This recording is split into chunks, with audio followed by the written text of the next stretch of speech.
జీవితంలో మనం అనుకున్నటివి ఖచ్చితంగా చేయాలనుకున్నటివి ఖచ్చితంగా ఎంత తొందరగా వీలైతే అంత తొందరగా చేయాలి. మన ఒంట్లో శక్తి ఉన్నప్పుడే చేసేయాలన్నమాట. సో నాకు రీసెంట్గా ఒకళ్ళు ఫోన్ చేశారనమాట.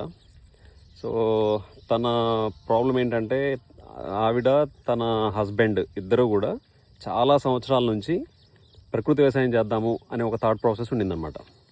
అంటే ఊరిలో కావాల్సినంత పొలాలు ఉన్నాయి. సో కానీ వాళ్ళకి చెయ్యాలి అనే ఆలోచన ఉండింది, కానీ చేయలేదు దాన్ని. ఏదో ఒక రూపం రెస్పాన్సిబిలిటీస్ అనుకోనో లేకపోతే ఇంకోటో పోస్ట్పోన్ చేస్తూ వచ్చారనమాట. సో చాలా ఆస్తిపరులు, కావాల్సినంత పొలం ఉంది, కానీ చేయలేకపోయారు. సో అట్లా ఒక 15 years అయిపోయిన తర్వాత మొత్తానికి అనుకున్నట్లుగానే ఊరికి వచ్చారు. కానీ ఊరికి వచ్చిన 6 monthsలో వాళ్ళ హస్బెండ్ చనిపోయారు హార్ట్ స్ట్రోక్ వచ్చి.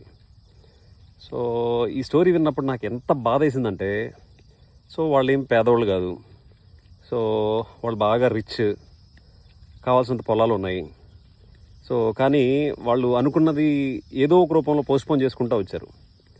సో మొత్తానికైతే వాళ్ళు అనుకునేది ఇప్పుడు చేయలేకపోయిందని ఊరికి వచ్చేసారు, కానీ ఇప్పుడు తనేం చేయలేకపోతా ఉంది. సో నా సిన్సియర్ అడ్వైజ్ ఏంటంటే, మీరు జీవితంలో ఏదైనా సరే చెయ్యాలి అనుకున్నప్పుడు ఎంత తొందరగా వీలైతే అంత తొందరగా మనం ఒంట్లో శక్తి ఉన్నప్పుడే ఖచ్చితంగా చేసేయండి. ఓకేనా? సరే అండి, బాయ్.